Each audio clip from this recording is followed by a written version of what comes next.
खेतों में देखा कि एक दादाजी खेत में काम कर रहे हैं, तो मैंने सुरक्षा कर्मियों को कहा आप यहीं ठहरो, मैं जाके ज़रा बात करती हूँ। थोड़ी सी कटाई मैंने उनके साथ कर ली। उन्होंने सोचा होगा ये शहर की लड़की है, थक गई होगी, धूप बहुत है, तो कहा कि बेटा घर चलो मेरे साथ। मुझे घर ले गए अपने। घर में दादी जी थी, छोटे छोटे बच्चे थे, बहुएं थीं। मुझे खाना खिलाया, पराठे बनाए, चाय पिलाई, सारी बातें बताई कि कौन कहाँ पढ़ता है, कौन किसकी नौकरी कहाँ है, सारी चीज़ें मुझे एकदम अपना लिया। तभी 4-5 घंटे बीत गए, मुझे पता भी नहीं चला। 4-5 घंटों बाद उनका बेटा घर आया। अब इत्तेफाक से उनके बेटे ने रायबरेली में काम किया था, तो मुझे देखते ही पहचान लिया। 8 से 10 साल बीत गए हैं। जब जब मेरी रैली आसपास लगती है तो उनका बेटा मनोज कभी कभी दादू जी को ले आते हैं मेरे से मिलने। ये आपका हरियाणा प्रदेश किसानों, जवानों, पहलवानों का प्रदेश है। यहाँ आकर बहुत खुशी होती है, बहुत गर्व महसूस होता है। दिल्ली तो पास में ही है, आना जाना काफी हो जाता है। मेरे बच्चे गुड़गांव में पढ़े। मेरा अपना भी अनुभव है आपके प्रदेश का। मेरी बहनें बैठी हैं। कुछ सालों पहले, लगभग 8 साल पहले, मेरी बेटी शायद 15-16 साल की थी, तब वो हरियाणा प्रदेश के लिए बास्केटबॉल खेली। तो वो भी खेल कूद में तेज है। जब उसको यहाँ आना था एक कैंप के लिए, सर्दी का समय था, मैं भेजना चाह रही थी कि जाए, बाकी बच्चों के साथ अच्छी तरह से खेले, सीखे। तो मैंने कहा मैं छोड़ आती हूँ। मैं यहाँ आई। सोनेपत के पास एक जगह थी जहाँ पे स्कूल में एक कैंप था, कोचिंग का कैंप था। तो सुबह छोड़ना था और शाम को बेटी को घर ले जाना था। तो मैंने सोचा अगर मैं कैंप में जाऊंगी तो सबको पता चलेगा कि ये किसकी बेटी है। तो मैंने सोचा कि इससे अच्छा मैं थोड़ा दूर उसको छोड़ देती हूँ और वो चली जाएगी और शाम को मैं आके ले लूँगी, तो किसी को पता नहीं चलेगा कि मेरी बेटी है। सब की तरह समान तरह से उसके साथ व्यवहार होगा। तो मैंने बेटी को छोड़ दिया सुबह पाठशाला में। यहाँ सोनेपत के पास एक सरकारी पाठशाला थी शायद, और मैंने सुरक्षा कर्मियों को कहा कि अपनी गाड़ी हम किसी खेत के पास लगा देते हैं, गाड़ी में रुक जाएंगे पूरे दिन।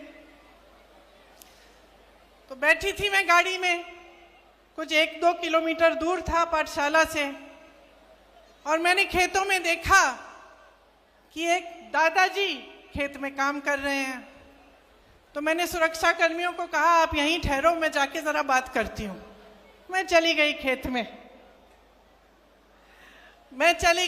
में उनसे बात करने के लिए। उन्होंने मुझे पहचाना नहीं, सुरक्षा कर्मी दूर थे। बातचीत हुई, मैंने कहा मुझे सिखा दीजिए कटाई करना। कटाई कर रहे थे तो थोड़ा सिखाया मुझे। थोड़ी सी कटाई मैंने उनके साथ कर ली।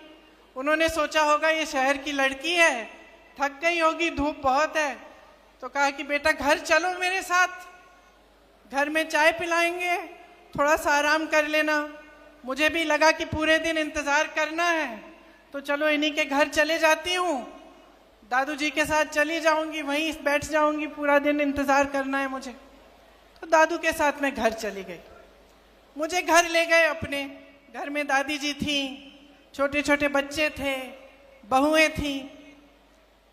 मुझे खाना खिलाया, पराठे बनाए, चाय पिलाई, सारी बातें बताई कि कौन कहाँ पढ़ता है, कौन किसकी नौकरी कहाँ है, सारी चीज़ें मुझे एकदम अपना लिया। मतलब अभी अभी मिले थे, मुझे जानते नहीं थे, अपने परिवार समान घर ले गए, अपनाया। मुझे भी बहुत अच्छा लगा। खूब बातें हुई कि किस तरह से क्या करते हैं, क्या होता है, अपना जीवन कैसे गुजारते हैं। तभी 4-5 घंटे बीत गए, मुझे पता भी नहीं चला। 4-5 घंटों बाद उनका बेटा घर आया। अब इत्तेफाक से उनके बेटे ने रायबरेली में काम किया था, तो मुझे देखते ही पहचान लिया। और कहा कि आप तो प्रियंका हैं। तो अब मैंने कहा नहीं था, मैंने कुछ कहा नहीं था उनको, तो मुझे भी अचानक मुझे लगा, मैंने कहा हाँ। तो फिर तो सबने और भी गले लगाया और फिर दादी जी की बात की, पिताजी की बात की और हमारी एक दोस्ती हो गई। देखिए 8 से 10 साल बीत गए हैं। जब जब मेरी रैली आसपास लगती है तो उनका बेटा मनोज कभी कभी दादू जी को ले आते हैं मेरे से मिलने, कभी कभी मेरे घर भी आते हैं। जब जब मेरे घर आए तब कभी खाली हाथ नहीं आए, गन्ना लाए, घी लाए, बच्चों के लिए कुछ ना कुछ लाए, कपड़े लाए। और दादी जी सीधे मेरी रसोई में गई और पराठे बनाने लग गई, सबके लिए खाना पकाया। तो एक अपनापन जो था वो एकदम बन गया।